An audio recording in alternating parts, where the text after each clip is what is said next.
처음과 나중 되시는 오 예수 날 위해 고통 당하신 가장 귀한 예수 찬양하기 원합니다.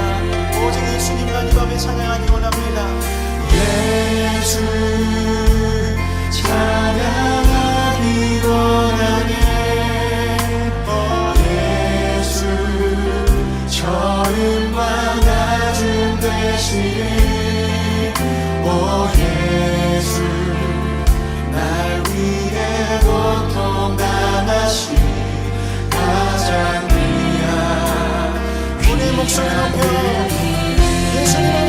할렐루야. 오늘도 말씀과 기도로 하루를 여는 여러분을 사랑하고 축복합니다. 우리는 신앙생활을 하며 때로 주님을 떠난 듯한 모습을 보일 때가 있습니다. 실제로 주님을 떠난 이들도 많이 있죠. 한 청년이 한때 예배도 열심히 드리고 공동체 안에서도 중심적인 역할을 하며 지냈습니다. 그런데 어느 순간부터 마음이 식기 시작하여 예수님을 믿기 전의 모습으로 살기 시작했죠. 반복되는 삶 가운데 무엇인가 비어있는 듯한 느낌과 만족이 없는 삶을 다시 살게 된 것입니다. 그러던 어느 날 알고 지내던 이의 한마디 말에 예배의 자리를 찾게 되었습니다. 말씀을 듣는 순간 그 마음 깊은 곳에서 내가 돌아갈 자리가 여기구나 라고 생각하게 되었답니다. 이 자리에서 이 청년은 계속해서 기다리시던 주님, 그분이 다시 찾아와 자신을 다독여주는 것을 마음 깊이 고백하게 됩니다. 자신은 더 이상 돌아갈 수 없다고 생각하였는데 주님은 기다리셨고 뿐만 아니라 다가와 손잡아 주셨다는 것입니다. 오늘 본문도 이와 같은 내용을 다루죠. 부활 후 자신의 삶으로 돌아간 제자들에게 예수님이 찾아와 말씀하시는 내용을 다루고 있습니다. 함께 묵상하는 말씀은 요한복음 21장 1절로 14절까지입니다. 말씀 듣고 묵상 나눔하겠습니다.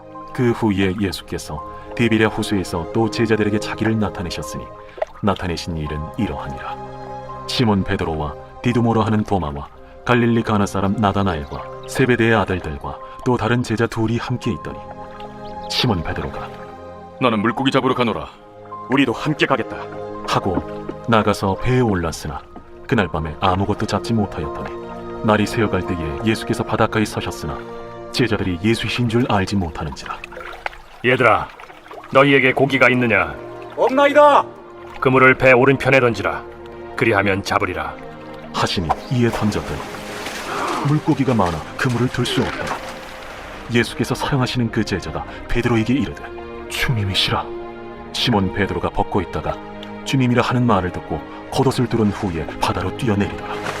다른 제자들은 육지에서 거리가 불과 한 50칸쯤 되므로 작은 배를 타고 물고기 든 그물을 끌고 와서 육지에 올라보니 숯불이 있는데 그 위에 생선이 놓였고 떡도 있더라. 지금 잡은 생선을 좀 가져오라. 시몬 베드로가 올라가서 그물을 육지에 끌어올리니 가득히 찬 큰 물고기가 153마리라. 이같이 많으나 그물이 찢어지지 아니하였더라. 와서 조반을 먹으라. 제자들이 주님이신 줄 아는 고로 당신이 누구냐 감히 묻는 자가 없더라. 예수께서 가셔서 떡을 가져다가 그들에게 주시고 생선도 그와 같이 하시니라.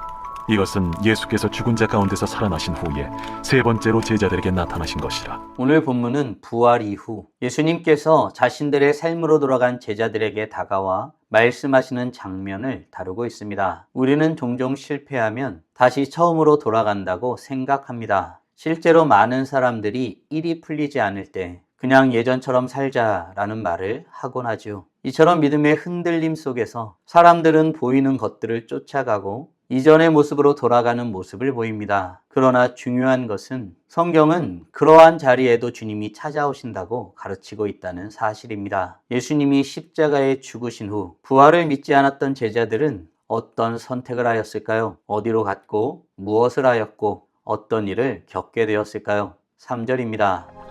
시몬 베드로가 나는 물고기 잡으러 가노라.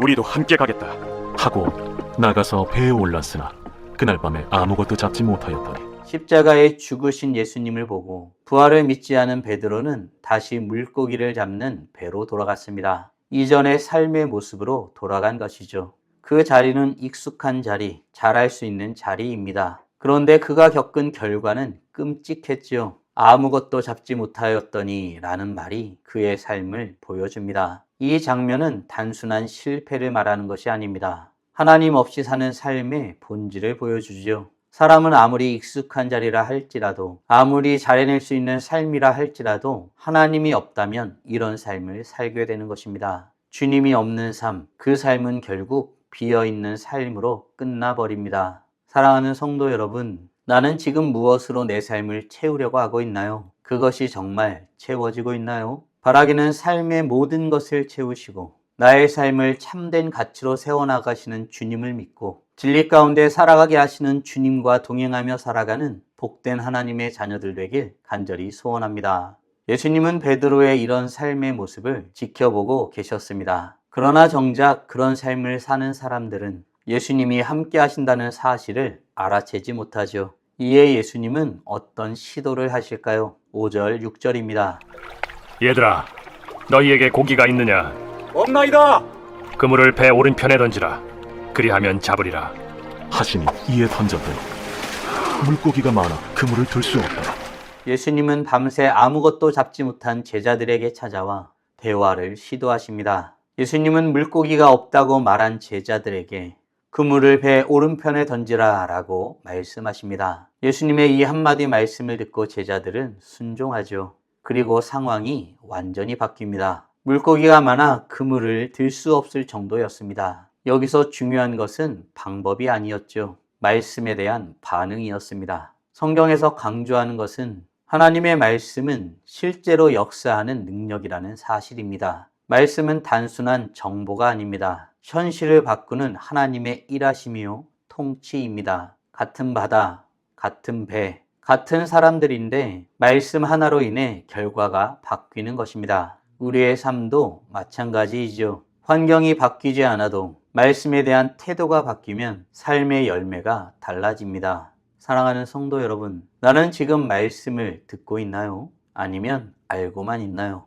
바라기는 주님은 말씀으로 역사하시는 분이심을 믿고 주의 말씀에 순종하며 나아가길 소원하며 말씀의 역사하심을 경험하며 살아가는 복된 하나님의 자녀들 되길 간절히 소원합니다. 예수님이 하신 이 말씀에 예수님이 사랑하시던 제자는 말씀하신 분이 예수님이신 것을 깨닫게 됩니다. 이에 주님이라는 말을 들은 베드로도 예수님께 나아가게 되죠. 이때 예수님은 제자들이 먹을 수 있는 것들을 미리 준비해 놓으셨습니다. 그럼에도 불구하고 예수님은 베드로에게 지금 잡은 생선을 좀 가져오라고 말씀하시죠. 베드로는 생선을 가지러 가서 그물을 끌어올리게 됩니다. 큰 물고기가 153마리였습니다. 이에 예수님은 베드로에게 무엇이라고 말씀하셨을까요? 12절입니다. 와서 조반을 먹으라. 제자들이 주님이신 줄 아는 고로 당신이 누구냐 감히 묻는 자가 없더라. 예수님은 제자들에게 조반을 먹으라고 말씀하시죠. 예수님은 미리 준비하셨습니다. 숯불, 생선, 떡, 모든 것이 준비되었죠. 이 장면은 단순한 식사가 아닙니다. 회복의 자리입니다. 특히 숯불이라는 단어는 베드로에게 아주 인상적인 단어였을 것입니다. 이전에 베드로가 예수님을 부인하려 할 때에 그는 숯불 앞에서 불을 쬐고 있었습니다. 그 실패의 기억이 있는 자리에서 주님은 다시 베드로를 만난 것입니다. 이것이 은혜입니다. 우리가 무엇인가를 준비해서 주님께 나아가는 것이 아니라 하나님이 이미 준비하시고 우리를 부르시는 것입니다. 그리고 예수님은 조반을 먹으라 하시며 교제의 자리에 초대하신 것입니다. 정죄가 아니라 초대입니다. 책망이 아니라 회복이죠. 사랑하는 성도 여러분, 주님은 실패한 자리에서 우리를 부르십니다. 다시 해봐라 라고 말씀하시는 것이 아니라 와서 먹으라 라고 말씀하시는 분이십니다. 사랑하는 성도 여러분, 오늘 우리는 부활 이후 예수님께서는 자신의 삶으로 돌아간 제자들에게 찾아와 말씀하시는 부분을 묵상하였습니다. 다음 질문들을 통해 말씀을 정리하고 더 깊게 묵상해 보길 원합니다. 나는 지금 무엇으로 내 삶을 채우려 하고 있나요? 그것이 정말 나를 채우고 있나요? 아울러 내가 실패하였던 그 자리에서 주님이 나를 다시 부르고 계신다는 사실을 믿고 있나요? 나를 회복하시는 주님의 은혜를 누리며 살아가기 위해 지금 당장 할 수 있는 일은 무엇이 있을까요? 묵상하신 대로 주님 앞에 나아가 찬란하게 빛나길 간절히 소원합니다. 다 함께 기도하겠습니다.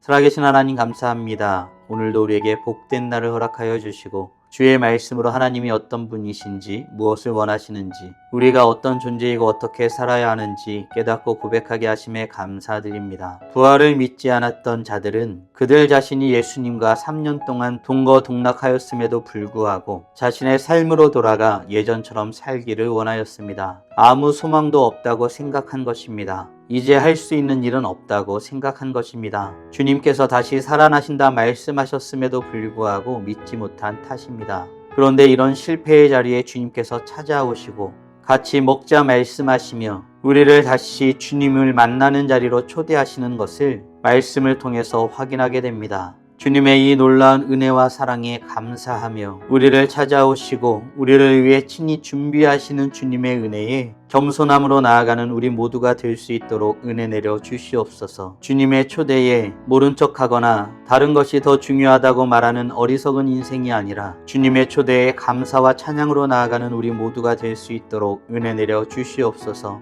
오늘도 주님의 이 놀라운 은혜에 감사와 찬양으로 나아갑니다. 이 놀라운 하나님의 은혜에 참된 모습으로 고백할 뿐만 아니라 이웃에게 전하는 모습으로 오늘도 살아가길 간절히 소원합니다. 이로써 찬란하게 빛나는 우리 모두가 되게 하여 주시고 오늘도 주님과 함께 살고 이웃과 함께 살아 우리의 삶을 통하여 영광 돌리게 하여 주시옵소서. 이 모든 말씀 우리 주 예수 그리스도의 이름으로 기도드리옵나이다. 아멘.